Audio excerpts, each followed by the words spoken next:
खबर आपको दें कि न्यूजीलैंड ने T20 में पाकिस्तान को शिकस्त दे दी है। 227 रन के ताक़ुब में पाकिस्तान की टीम जो है वो इस वक्त आपको अपडेट कर रहे हैं कि 227 रन के ताक़ुब में पाकिस्तान की टीम 180 रन बनाकर आउट हो गई है। साइम अयूब 27, मोहम्मद रिजवान 25, फ़खर जमान 15 और इफ्तिखार अहमद 24 रन बनाकर आउट हुए हैं। ऑकलैंड के अंदर न्यूजीलैंड ने T20 में पाकिस्तान को शिकस्त दे दी है।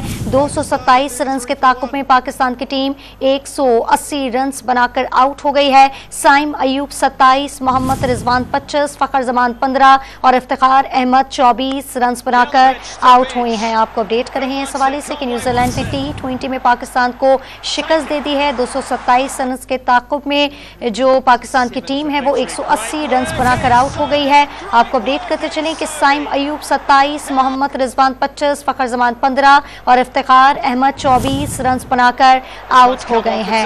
न्यूजीलैंड ने T20 में पाकिस्तान को शिकस्त दे दी है। 227 रन के ताक़ुब में पाकिस्तान की टीम 180 रन बनाकर आउट हो गई है। साइम अयूब 27, मोहम्मद रिजवान 25, फ़खर जमान 15, इफ्तिखार अहमद 24 रन बनाकर आउट हो गए।